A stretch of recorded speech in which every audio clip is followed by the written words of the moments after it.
everyone, and welcome to another edition of Inside the Nation with me, Dusty Nielson, now officially brought to you by Popeye's Chicken. Yes, this is good news. This is good news for everybody who watches Inside the Nation, because there will be giveaways at some point from Popeyes. All right, so really happy to have Popeyes hop on board. They've obviously been a part of 2 guys and a goalie, and now they are a part of Inside the Nation. Very happy to have them on board. The guys at Popeyes are huge Oilers fans, so it's very cool to see. And like I said, we will be hooking people up in the near future with some good, sweet Popeyes chicken. Go get those ghost pepper wings. Triple ghost pepper. I'm not a spicy wing guy, but triple ghost pepper, take down a couple of those, you'll be all right. Just have like a 4-liter jug of milk kicking around. So personally, I think the Popeye stuff fits in really nicely with the way things look. So I'm excited to have them on board. So thank you to Mr. Furby and everybody at Popeyes for hopping on board with this one. I think you will like it. Let's see here. Mike says he can't hear me. Can everybody else hear me? Mike, you might need to turn the volume up. Congratulations to Ian, who said he was first today, and by golly, he was first today. That is great. Outstanding news for Ian. Well done, sir. It's game day. Oilers get the Bruins tonight. Lots to talk about on that front. The deadline creeps closer. Bouchard gets called up. Klefbom is out. So many things to discuss. So let's get right into it. Also, shout out to the Spengler Cup. Love it. All right, let's go. Where do we go? Oscar Klefbom. First of all, Oscar Klefbom. Last year, remember what happened? I'm not saying it's going to happen again, but do not undervalue the presence of Oscar Klefbom in this lineup. Now, this year, with maybe Jones being ready to handle a bit more of the workload, maybe Russell returns before you see Klefbom back in the lineup. Maybe that helps a little bit. Maybe he doesn't. Who knows? But Oscar Klefbom's a big loss for this team. Like, you lose Connor McDavid, it's going to be a huge loss. But you've got this other line this year that's been just as effective as any McDavid line. So it's kind of helping out, because that Sheahan line isn't a full-blown second line, but is putting pressure on like that right now. So they've got that going for them. Klefbom being out could really hurt them. And I'm not going to judge any of this on tonight. All right, do not. Tomorrow morning, when I start up on the Smash It Nielson show, or on any of the comments sections here at the Nation, or on Friday's Inside the Nation stream, let's not freak out about, well, 2 ways to look at it as far as tonight's results go. Okay, 1, if they beat the Bruins without their entire top line and their top defenseman, then lose your mind. Go crazy. That would be a very impressive win. If they lose to the Bruins tonight, then don't freak out. Okay, so I'm saying if they win, freak out, because that's a great thing. If they lose, don't freak out. The Boston Bruins come into tonight's game as the best team in the National Hockey League.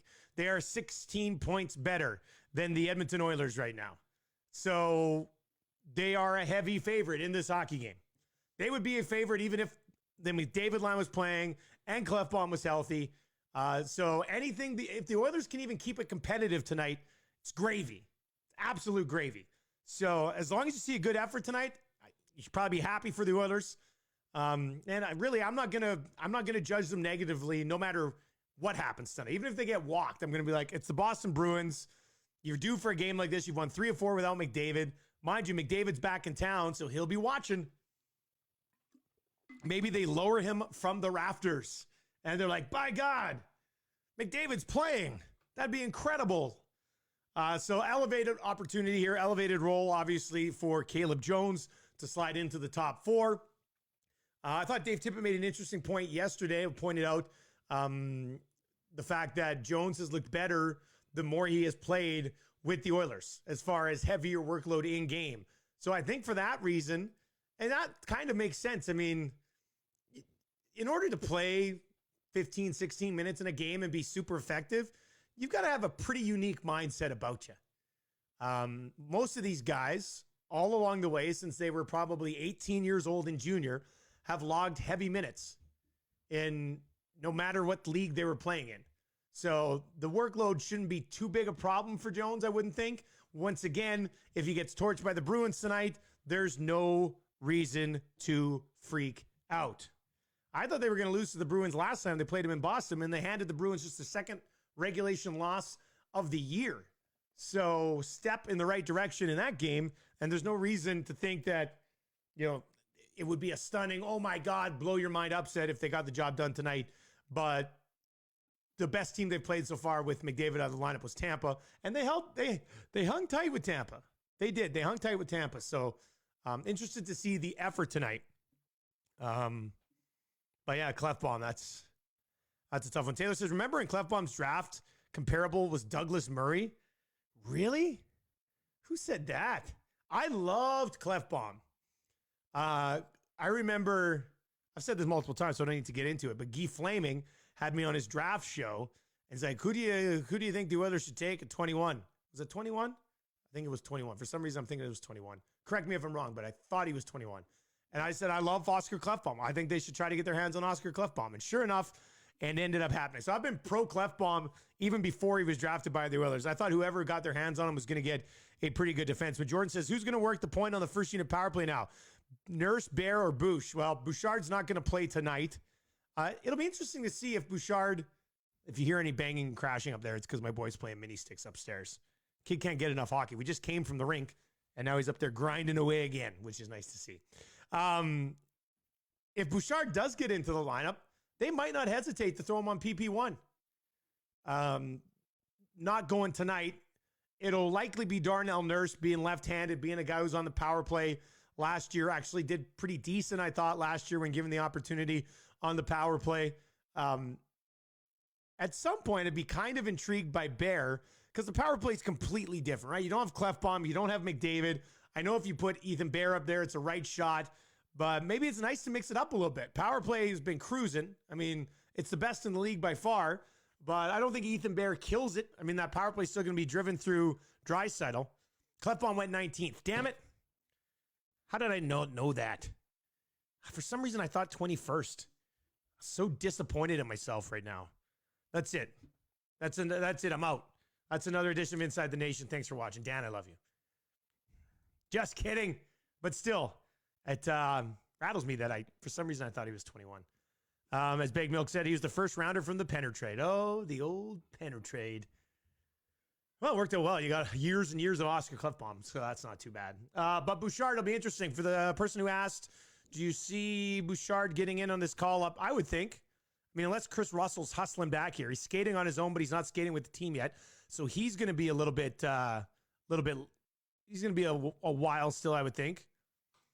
So yeah, I could see Bouchard getting in. The interesting thing is that this would be the tough thing. This is what makes it kind of difficult. If he was going to come in, you'd have to think Lagesson ends up coming out. And then who moves over to the left side? You tell Benning to go play on the left, have Bouchard on the right on that third pair. Because Bear stayed on the right side. Larson stayed on the right side. So the only thing I could think of, well, you could do this if you wanted. You could go Jones. You could do Benning with, that's going to be tough. You could do Benning with Larson and move Benning over to the left side and then have Jones and Bouchard on your third pair. Maybe. Because I don't think you're taking Benning out. I don't think you're taking Bear out. And I don't think you are, you're obviously not taking Larson out. So I think he's going to play. I think Tippett expects him to play. I'm just not too sure what the blue line looks with him in there right now. Interesting story popping up. Elliot Friedman, 31 Thoughts, saying that let me see, actually, I'll read you the exact quote because I don't want to be one of those guys who misquote somebody. Oh, it's just scrolling down my page here. Beautiful goal by Jesse Puljujarvi today. Anyway, let's see here. Where's the exact tweet? Here we are. Tampa Bay outbid Boston for Blake Coleman, but Edmonton made a real push. A couple of teams said that they heard he was the guy the Oilers would give up a first rounder for. Interesting. Okay, so that leads to the question, do you think the Oilers would be interested in giving up a first rounder for another player who still has term left? Coleman's better than a lot of these other guys simply because he only makes 1.8 mil. This is why I mentioned it on Inside Nation. I wrote the Devils article about it. Coleman would have been one of the top guys on my priority list for the Oilers to get their hands on at 1.8 mil would have been great. This makes things kind of intriguing because if you're willing to give up your first, like, I wonder if Holland was like, let's say New Jersey's sitting there going, you know what? We're going to need a first. We're going to need a first and a prospect. And I could see this if Holland truly was in the mix and what Elliott is saying is true. And there's no reason to believe it's not. At least that's what he's hearing from people who say truths, maybe. The Devils say to Holland, we're going to need your first. And Holland goes, you know what? We can make a first work. And they say, we're also going to need a prospect. And Tampa's willing to give us the foot kid. So we're going to need Broberg or Bouchard from you. And that's where Ken Holland goes, thanks. Would have been willing to move the first. Can't have one of our top two prospects click. And that's probably what happened. So would the first be out there for somebody else? Would the first be out there for, let me just throw this name your way.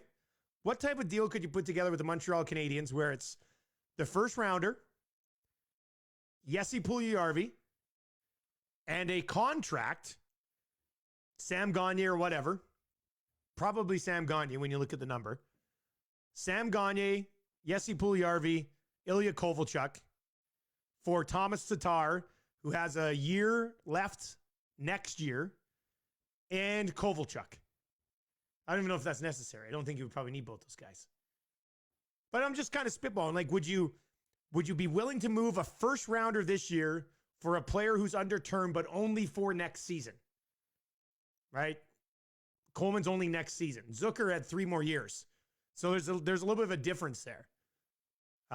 If you could get a player, but he's only with you for sure next year, are you willing to give up this year's first? And I think that's where it gets a little dicey, which is why I find it intriguing that, according to Elliott, Holland was willing to move that first round pick for a guy who only had a year left on his deal.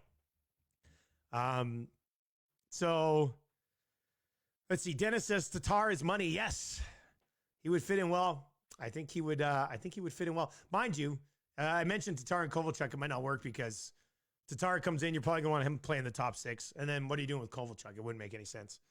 But like maybe just like the first and Sam Gagner for Tomas Tatar. Let's just throw that out there. I don't think the Habs would do that. They'd be getting the first. They have Gagner for the rest of this year. It wouldn't be enough.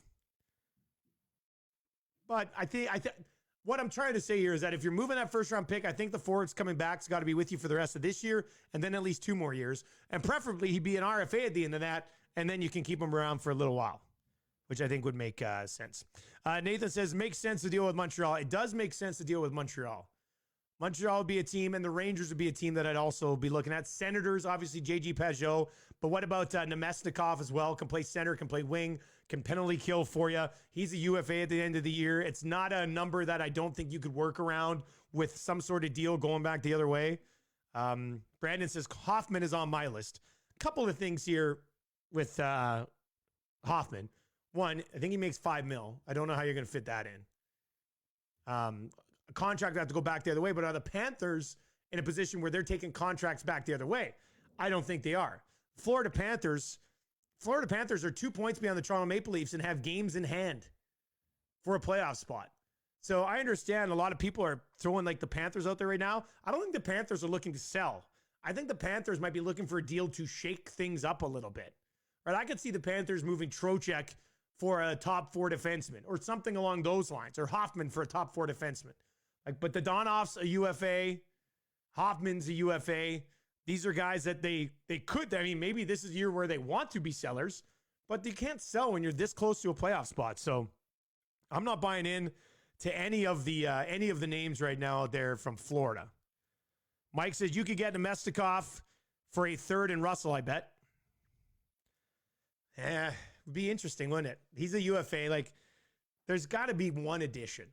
Like, if you're Ken Holland, and I know Ken Holland wants to be patient with everything, but if you're Ken Holland, you're sitting there and Vancouver gets to Foley, and Vegas goes and gets Alec Martinez today, and Arizona got Taylor Hall, which, I mean, he's only on pace for 20 goals this year, so it's not like he's lighting the world on fire, but They go out and get Taylor Hall. So those are 3 of the 5 teams that are fighting for this top spot in the Pacific. You're the other one, and then you've got the Calgary Flames, and you know Tree Living's going to pull the trigger on something.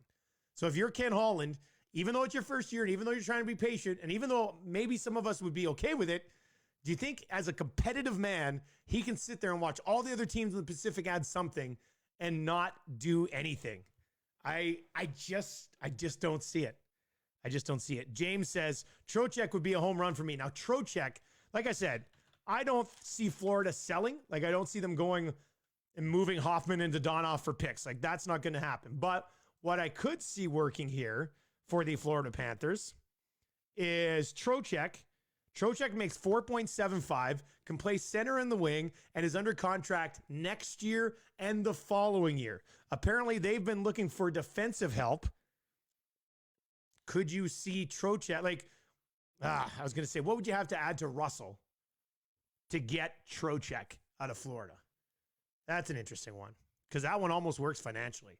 That would be like, that's why you're willing to give up a first in that situation, because you're bringing in a forward with term left, and his money isn't actually that more than if you were able to move a contract like Chris Russell. Like, I don't know what you would have to add up to get that, but if the Panthers are desperate for help on the blue line, man, if Russell is going to be healthy again at some point, that'd be kind of interesting. Deadline day is so fun. We're not even there yet.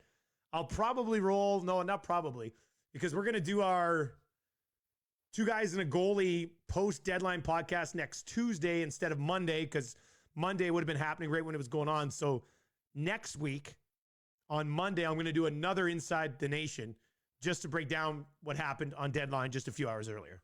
So that should be a good one, I think. I think that'll be really good. JP plus a second. Okay, wait a second. So let's say, what if it was a first,